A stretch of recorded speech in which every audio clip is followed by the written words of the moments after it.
Ayan, magandang hapon guys. Magluluto tayo ng baboy again guys. Baboy. Adobo sa asin or adobong puti. Yan ang gagawin natin dito. Masarap na luto to guys. Madalas kong gawing putahe. Simple lang siya. Wala siyang kasinong ricado pero masarap siya pagka naluto na. Lalagyan natin yung para marinig siya yung ating bawang at saka sibuyas. Dire-diretso na to guys, hindi na natin ito gigisahin. Yan o. Tapos asin, tansyahin nyo lang ang asin at baka naman hindi makain. Bagay, pwede namang maalat to. Adobo sa asin nga eh. Yan, adobo sa asin to guys. Adobong puti or adobong sa asin. Sama-sama na lahat yung sahog. Tapos pag sinalang natin yan, isa na ng salang. Suka na lang kulang ito guys. Bigat to suka. Yan, tama na guys. Masyadong masungit yung lasa ng suka na ito. Yan natin. Ito yung sekreto guys. Yung pampasarap dyan yung mekos.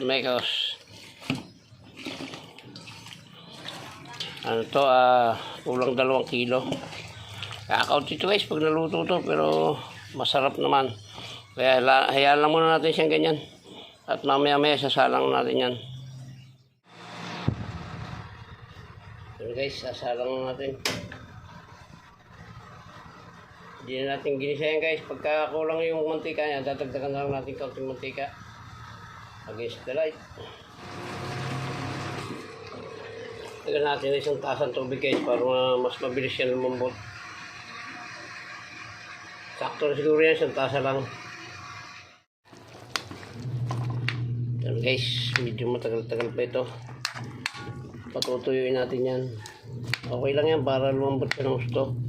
Ang mangyayari dito, medyo malambot siya at pero makunat-kunat. Gawa ng tutuyuin natin yung sabaw na yan.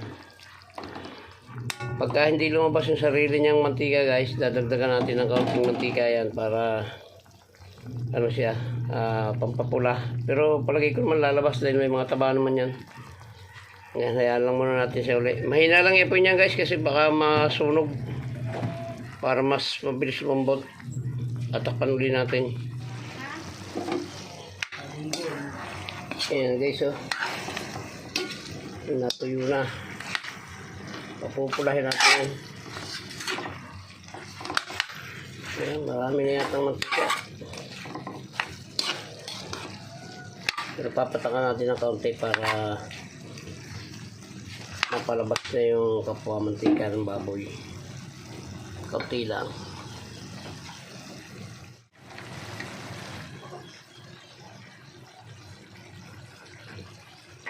Tama na guys. Pagtawag lang ng sariling mantika.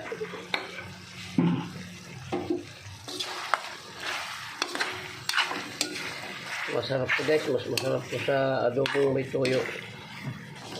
Kaya lang tatansyahin nyo lang yung asin. Baka naman sobrang alat.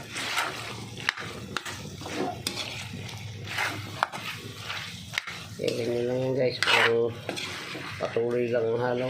Hanggang sa pumula-pula na siya. Ting pula lang at matigas naman pagka masyadong tostado. Guys, maganda na. Konting-konting pula lang para hindi konting brown pa. Pwede na yan para hindi siya tumigas.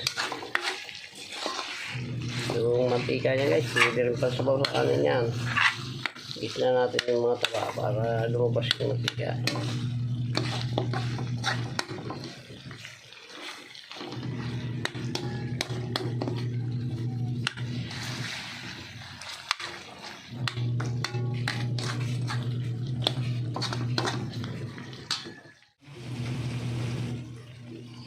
Guys, ang daling oras na lang ito. Mga 2 minutes lang ito, luto na ito. Sarap ng itsura niya Putok-batok guys. Ayan, ang menu natin sa araw na ito. adobo sa asin or adobong puti. Mas masarap to guys kaysa sa adobo sa tuyo. Kaya lang tansyahin nyo nga lang yung alat baka hindi makain. Tapos yan, palalabasin nyo yung mantika nya. Yung mantika naman yan, pwedeng isabaw sa kanin yan. Kita nyo naman, kaunting-kaunti lang nilagay ko na mantika para lang matawag yung mantika ng taba. Ayun na guys, okay na ito. Pinag-brown ko lang ng kaunti. At ano, pangit naman yung masyadong brown siya, matigas na. Wala na nga tayong ngipin. So ayan guys hanggang dito na lang po yung ating vlog na ito na pagluluto ng adobo sa asin. Ayan guys, maraming salamat po sa inyong lahat. Sa lahat po ng umabot sa dulo ng vlog na ito ay maraming salamat sa inyo. Muli po, shoutout po sa inyong lahat. At hanggang dito na lang po. Babay na po, mabuhay po kayo at mabuhay tayong lahat. Salamat po. I love you all.